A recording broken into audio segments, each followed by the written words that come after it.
คอมเมนต์ทาง3มื้อว่าฟู้ว่ะกระดองอันทาง200ชื่อมันลายมันแพงแท้เพิ่นว่าค่ำก็ทั้งกว่า3 บาทเงินถ้าเป็นเงินกีบ50 ล้านตอนนั้นเนาะเท่าไหร่ก็มื้อนั้นนะ300บาทนะฮะสมัยก่อนจะว่าล้าน คำ3 บาทเนาะคำ3 บาทความหมายนี่ มีบ่งัวน่ะฉันได้เว้าได้งัวนะมื้อนั้นนะแต่คือความหมายนี่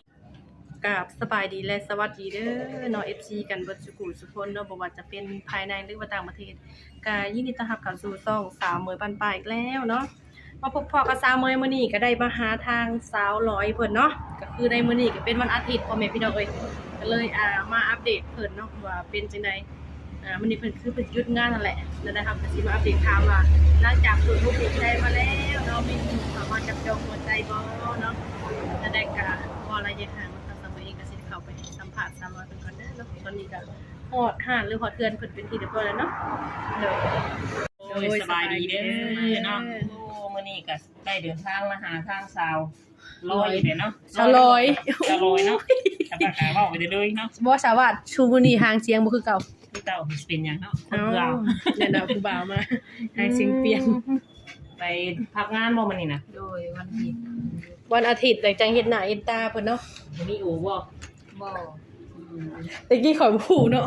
ตอนนั้นเพิ่นเฮ็ดงานโอแบบทางเอื้อยแบบเฮ็ดงานโอแบบนี้นะข่อยคิดว่าเป็นโอนิดหน่อยแต่บ่แม่นเนาะขึ้นชื่อว่าโอก็คือแบบว่าเฮ็ดงานแบบว่ามีงานเพิ่มนะเฮ็ดงานเพิ่มเนาะดวงเวลาเนาะข่อยบ่ฮู้อันนั้นนะคิดว่าโอเป็นโอน้อยตุ๊กต๊อกบ่แม่นเนาะแบบเป็นจังได๋ก็เปิดใจมามันก็มีคนมาโอ้มาดมน้ำอยู่บ่มีอยู่ก็มีเรื่อยๆเนาะอันเนื่องจากที่มาทางสาวเมยเองเนาะมาถ่ายเพิ่นนะถ่ายเพิ่นแล้วก็มีอัน FC ดอกมาเว้าคอมเมนต์ทางสาวเมยว่าฟู้ว่ะกระดองอันทาง200ชื่อมันลายมันแพงแท้เพิ่นว่าค่ำก็ทั้งกว่า3 บาท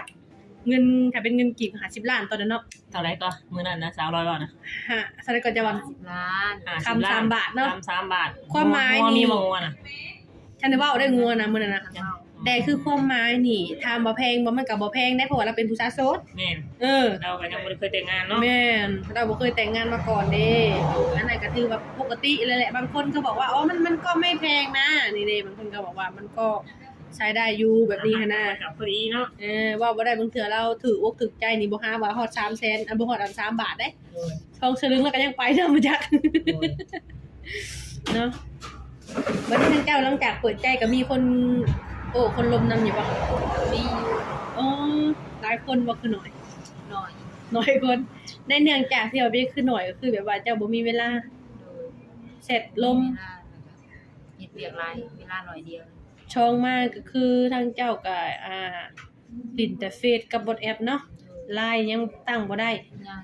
ข่อยบางคน FC ก็ขอ LINE สาวร้อยหน่อยแบบนี้นะส่วน LINE เขาเจ้าสิมักใส่ LINE เนาะแต่เป็นจังได๋คือตั้งบ่ได้มันมีรหัส ID อีกอ๋อลืมรหัสก็เลยเข้าบ่ได้เลยเนาะนี่แหละปัญหาเนาะเลยถ้าว่าบ่ลืมก็สิโอเคอยู่อันนี้เพิ่นลืมได้ซะ FC เอ้ยเนาะหนุ่มๆก็คือสิแบบผู้ใดแบบลิ้นแต่ลายแบบนี้หันน่ะก็คือสิอกหักเลยเนาะตั้งใหม่เนาะตั้งเป็นเพชรเป็นหยังก็ให้เป็นเพชรใหม่แม่นไปคือทางเจ้าก็สิได้แบบว่าตั้ง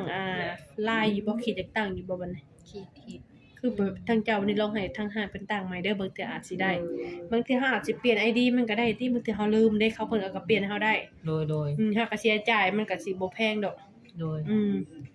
ก็ให้เพิ่นเปลี่ยนความหมายเฮาตั้งลายนี่มันง่ายเนาะว่าง่ายๆซะเนาะมันสื่อสารได้ก็ง่ายเบิดทุกอย่างเป็นอะไรโศกเศร้าบ่ผู้บ่าวโทรมาอยู่ว่ามื้อนี้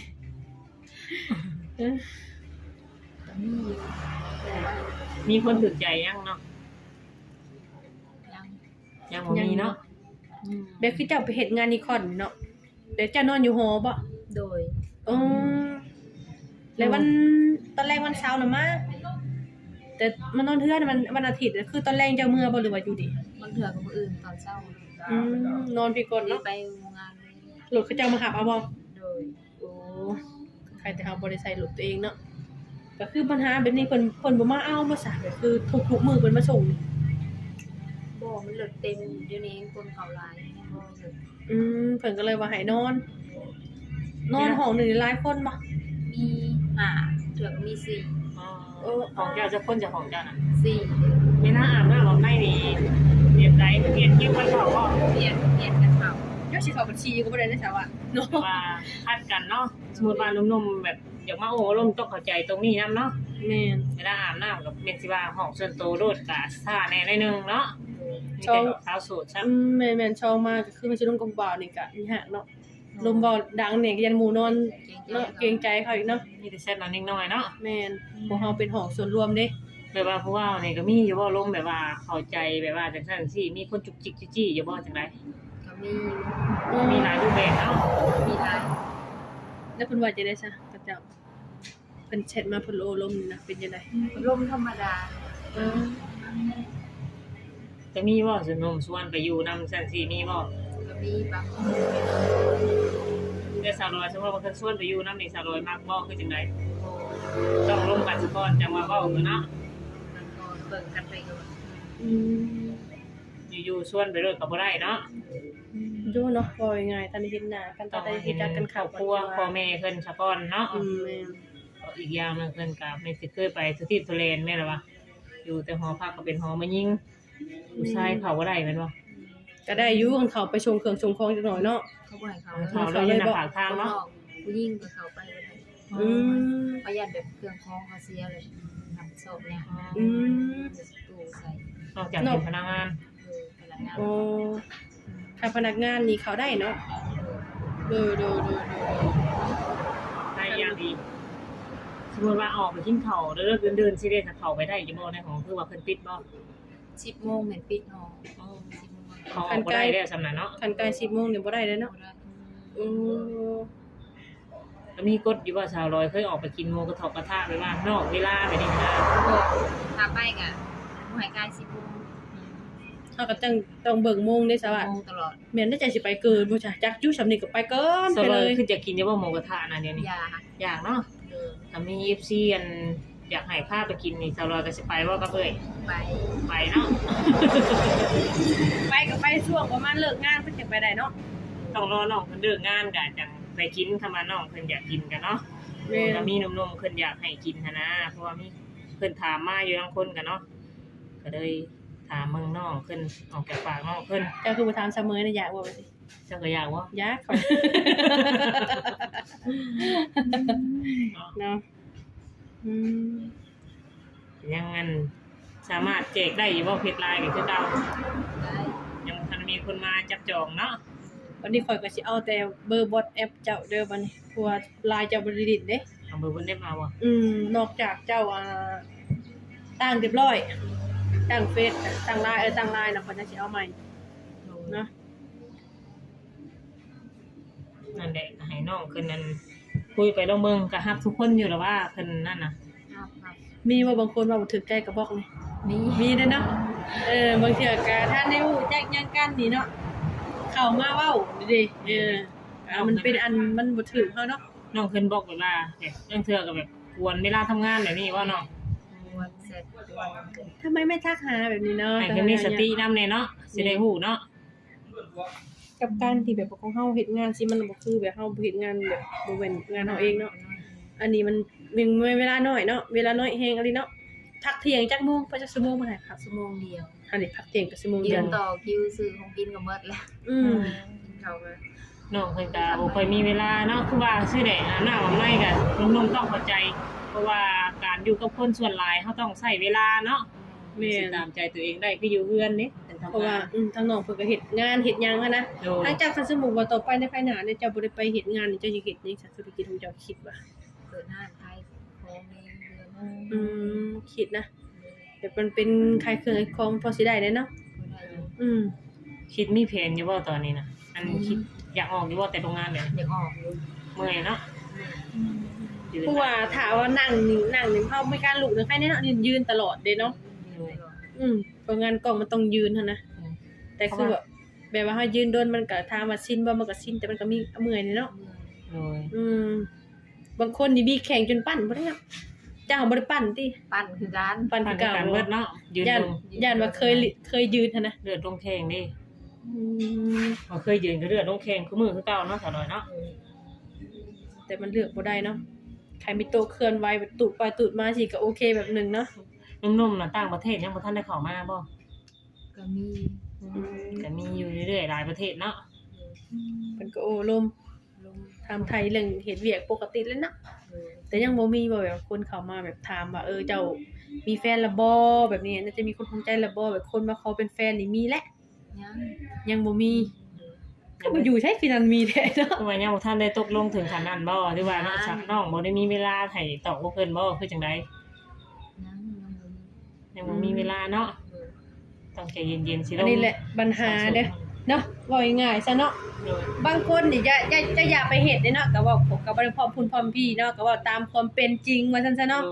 หลังจากนี่มีแหละหนุ่มเนาะเมืองใดก็ตามอยู่ประเทศใดก็ตามคันเรามาหักหมัก แต่เฮาท่านได้เป็นผัวเป็นเมียกันได้นำผู้บ่าวผู้สาวนี่ คือเขาบ่มักจะแล้วนี่เขาบ่มักสาวะนี่เจ้าไปห่างไปให้เขาเด็ดขาดเด้เนาะมันบ่แม่นว่าซั่นซะเนาะคนเฮาต้องมาคงมาขอกัน ทำไป โอ น้อง เค ให้น้องกันหัวเนาะหยอกกัน ขอยตกใจพ่อแม่พี่น้องเลยดึงแขนเขามาก็ตกใจคิดว่าเอ้า ยังไง สาวนี่เราเป็นหยังบัดนี้ ยังไงน้องกันหัวมีรอยยิ้มมีคนชุกเนาะก็ได้หยอกกัน ข่อยละเอ้าน้องเราเป็นหยังเอ้าเขาคิดว่าเขามาข่อยว่าสาวร้อยเราเป็นหยังหั่นน่ะบ่แม่นเนาะ กินข้าวแม่สาวร้อยมื้อนี้ กินป่นปลา เจ้าพลเองบ่คือไผพ โด ล ยเป็นคนเอง คำมาเฮือนเลยแม่นว่าส่วนหลายไผเฮ็ดกับข้าวเจ้าบ่ แล้วแต่ระอยากเห็นเลย กินนํกัน อ๋อผู้ใดอยากบ่ได้เฮ็ดแบบนั้นเนาะ โดย บ่ได้ห้ามกัน บ่ได้หามเลยเนาะคงกินนํกันเนาะมีกันเดียวตัวเดียวก็กินนํกันเหรอ อยู่หลายคนตอนแรกนี่คือนอนเฮือนซะก่อนมื้อเช้าจังออกไปงานเนาะให้น้องไปส่งบ่ ไม่น้องไปลง แล้วก็ตอนแรกก็ไปห้องพักเหมือนเดิม แม่ แล้วตอนเจ้ามาเนี่ยจ้ะให้ไปรับเจ้าน้อง น้องไม่เอา สิมาเฮือนเด้อมื้อนี้ก็บอกน้องไปรับเนาะ โดย อาทิตย์หนึงมาเทื่อนึงถ้าใครแน่เดี๋ยวมายามแม่ เดี๋ยวจะได้ซะเนาะเฮาก็เวียกเฮาเฮ็ดได้ซะ ไปเยอะมันเนาะ กันไปมาๆนี่เดี๋ยวตกลงนี่คือสิมื้ออื่นทราบว่าสิได้เข้าแม่นเข้าไปแม่นบ่ โดย มื้อนี้ก็คือสิได้หยุดได้นี่หรือว่าถ้าเข้าไปเฮาเตรียมแบบเครื่องเสื้อผ้าเจ้าก็เอามาซักอยู่เฮือนบ่ สักแล้ววานนี้สักวานนี้แล้วก็ ความหมายนี่ถ้าว่าเจ้าไปซักนี่คือเจ้าน้องไปส่งนี่คือไปส่งอยู่ในหอเลย หมอเอามานำเลย ใครอยู่กับที่นี่ มี3สุด เออ เทียน โดยคิดว่า ไปแล้วก็ไปเลยเนาะ คือว่าไม้น้องบ่ส่งคือเขางานเลย โดยเอาเงิน คิดว่ายันว่าอย่ามาใส่ในขึ้นในห้องอีกนะโยเนาะคือสิว่ายากแท้หั่นนะ เนี่ยเป็นใช่เพื่อน แต่เพิ่นก็คือสิเตรียมไว้เรียบร้อยแล้วชาวเมืองก็ถามไปสิดอกเนาะจะได้สวัสดิ์ บ่ได้เว้าอย่างไรก็มาอัปเดตทางน้องเพิ่นเนาะเรื่องของหัวใจก็ยังว่างอยู่คือเก่ายังบ่ทันได้มีคนที่ใช่เนาะ แม่น ยังบ่มีคนที่ใช่ที่เพิ่นต้องร่วมเข้าใจกันว่าซั่นซะเนาะ เนาะ ก็ยังพร้อมที่เปิดใจคือเก่าหั่นแหละ โดยมันละ ก็ให้น้องเพิ่นพักผ่อนมื้ออื่นเพิ่นก็ไปเฮ็ดงานนี่คือเก่าเนาะการหนาวการในเพิ่นแหละเพิ่นน้องเพิ่นได้หยุดงานเพิ่นแหละจังว่ากันใหม่เนาะ โดย ถ้ามีเวียกฉุกเฉินก็บ่หยุดงานก็ต้องนัดกันแบบว่าสมมุติว่าหน้าโรงงานเงินสิได้บ่ต้องล่ะสมมุติว่ามีเวียกจำเป็นฉุกเฉิน ได้ ได้ เนาะ ก็ต้องขออันเพิ่นก่อนพบ ต้องบอกลงหน้าได้ แม่นพบ ถ้า เพิ่น บ่ นี่ ลงหน้าน้องออกบ่ทัน โดยพ ต้อง บเพิ่น เขียนไว้ออกน้องอีกเนาะ เขาต้องหูเพิ่นก่อนไปบอกเดี๋ยวนี้ให้ออกเดี๋ยวนี้มันก็บ่เข้ามาบ่ทันเนาะโดยจะบ่ระยะห่างเนาะสิได้ขอตัวลำลาไปก่อนเนาะ โดยส โด วั ย สดี สบายดีเด้อ